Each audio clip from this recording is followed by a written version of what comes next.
నమస్కారం మిత్రులు, వీడియోలోకి స్వాగతం మిత్రులు. అయితే ఈ వీడియోలో నేను మీకు చెప్పవలసిన విషయం ఏంటంటే, ఇప్పుడు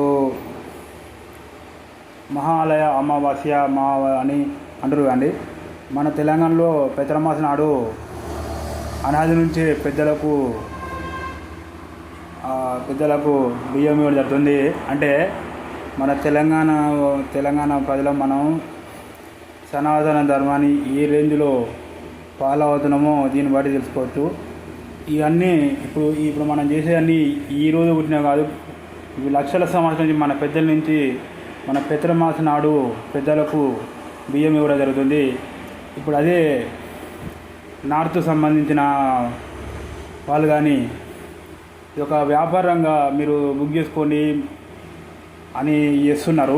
మనం అనాది నుంచి పితరమాస నాడు పెద్దలకు బియ్యం ఇస్తాం. అది మన పూర్వ ఎన్నో లక్షల సంవత్సరం జరుగుతుంది. తెలంగాణ ప్రజలు మనం సనాతన ధర్మాన్ని పాటిస్తాం, కాకపోతే అందరికీ చూపించుకోం, అది నార్మల్గానే ఫాలో అవుతున్నాం.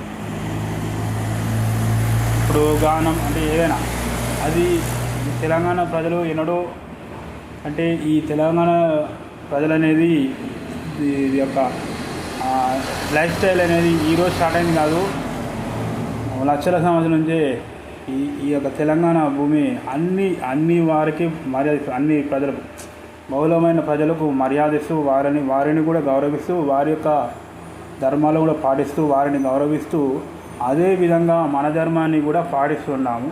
కాకపోతే మన తెలంగాణ బయటికి కనబడరు, ప్రతి ఒక్క ధర్మాన్ని గౌరవిస్తారు, మన ధర్మాన్ని పాటిస్తారు. ఇది అనాది నుంచి ఉన్నది.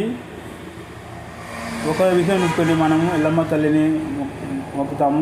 ఎల్లమ్మ తల్లి ఎవరు కాదు, మహాదేవత, జగన్మాత. ఆ జగన్మాత యొక్క కుమారుడే విష్ణుమూర్తి యొక్క అవతారంలో పరశురాముని అవతారం. అంటే మన తెలంగాణ అసలు ఏనాడిదో లక్షల యుగాల నాటిది తెలంగాణ.